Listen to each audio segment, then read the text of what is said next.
Saturday night. We'll see if anyone chimes in from the 49ers. Dak coming off back-to-back losses. We didn't even get to that Micah lost 2 in a row for the first time this season. Goes to the friendly confines of Arlington. Here he is supporting my take on quarterback wins.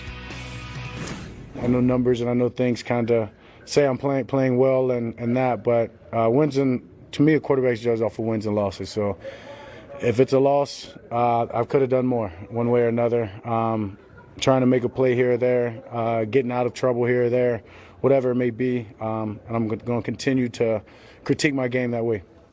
What would 3 straight losses say about the Cowboys, bro? Well, first, let me give Dak a little love. He is excellent in the press conferences at the subtle self-compliment. Sure. He slid in there. I know the numbers say I'm playing good, but I like that. All right, so Dak, props to you. All right, now let me get to the question. If they lose, Nick, you will probably agree with me while sticking with your pick. This would tell me the Cowboys, and I'm leaning toward picking them, but this would tell me the Cowboys are pretenders, correct, not contenders.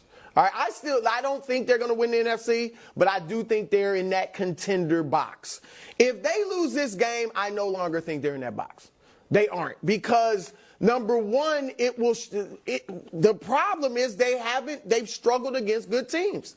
They're 3-4 against good teams. This would be 3-5. And if you lose to bad teams, if you're a very good team, have a good record, we can write that off. Like the Arizona loss, nobody's looking at that as emblematic of what the Cowboys are, right? We write that off as a fluke, sure, as a bad day at the office, as an F game, all right? But when you lose to the good teams regularly, it shows you can't beat them. That's correct, consistently. And this would be 3 straight losses to teams like that. All right, and then the second thing is it would be at home.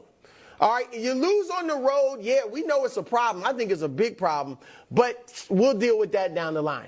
You lose this game on the road or at home where you've won 14 straight, now it's like we can't beat good teams on the road or at home in our building. So I think this would speak volumes about the Cowboys and essentially in their chances of getting to the Super Bowl. Wilds, what do they call me? Mr. Consistency. Yeah, so maybe I'll surprise Brew a bit here.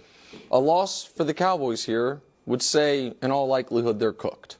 Because you lose 3 straight this late in the year, you're cooked. Wow. Which is why I think the Eagles are cooked. And it is very, very difficult for me to wrap my mind around the logical argument of if the Cowboys lose this week, they're done as they're pretenders, but the Eagles are fine. Now, where the consistency rolls in is I have said the Eagles are done. So I am not going to be able to then do the opposite. Say the Eagles are done, but Dallas is going to be fine. Because while Dallas is the beat good teams, they struggle with it, the one thing they do have going for them is the one good team that they not only beat, they annihilated was, of course, those Eagles. And I guess we could say they also annihilated the Rams. It was before they were playing well, but we now consider them a good team. How many wins do the Cowboys have against good teams? Well, they beat the Eagles, they beat the Rams, there's Seattle. Yeah. 3 teams with winning records.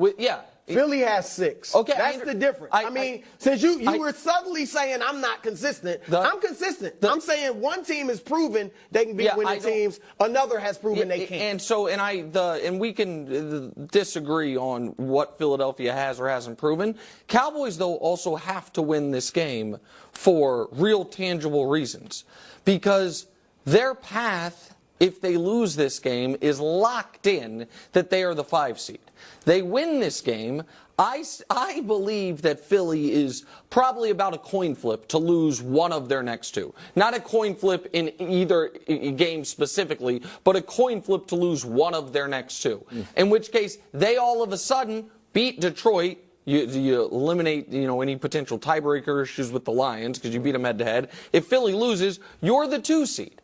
You're the 2 seed and have probably Seattle coming to your house. Then you host the Lions in round 2, most likely, and your path is so much cleaner. And so, yeah, I think that if Dallas loses this game, I will probably look at the team in best position in the NFC other than the Niners as the Rams. Maybe the Lions. And so, because the Cowboys, to me, you cannot be full-fledged falling apart at the end of a season. You can't.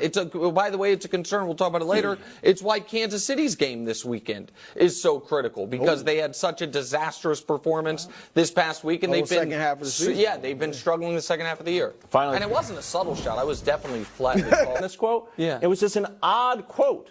So I just don't know what he's You doing. put that out there when you, I mean, do you really believe that?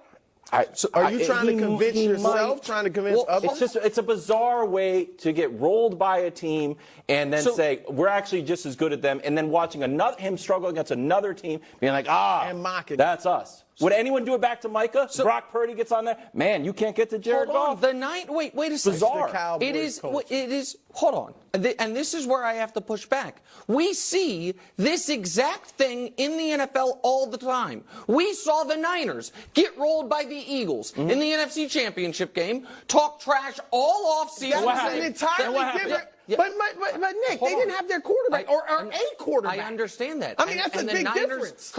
I agree with all of that. But the Niners then rolled them. Yeah. What I am saying is the idea that, and this is where I feel like the Cowboys in particular are held to a different standard. The idea that we are pretending, like professional athletes, if they get beaten by an opponent, therefore just lay down their sword and will never criticize or go at or give commentary on said opponent until they beat them, is not at all how. What when the Eagles were when the 49ers were criticizing the Eagles, the criticism was uniform. If we didn't have to have Christian McCaffrey as our possible quarterback, and if the NFL didn't have to change the rules so that we're allowed to have an emergency quarterback, we would have won. They that had was a reason for it. Yeah. It'd be like if Dak had gotten hurt in this game, and then Michael was like, wait till we get our quarterback. That's fine. We'll see you with our quarterback. That would have been in the show. No, that would have, of course, been apples to apples. The point I am making is you don't see that what Micah Parsons is right there trying to litigate is the Dak versus Purdy MVP debate. You don't see that's what it was. I mean, Dak's got no MVP. His MVP argument isn't better than Purdy's. Okay, but I bet Micah Parsons thinks it is. And Micah Parsons thinks it is because he thinks Dak is a quarterback that is the bus driver of a team. And the Dak, whether we think the debate is dead, you agree Dak versus Purdy was a significant MVP debate for a good month or more of the season. We had it on the show. And it was Purdy everywhere. was ahead of it. Dak was the favorite. Dak hasn't played well against very good teams. Okay. Purdy has, for the most part. I understand that's your stance, but you agree with me that that debate existed.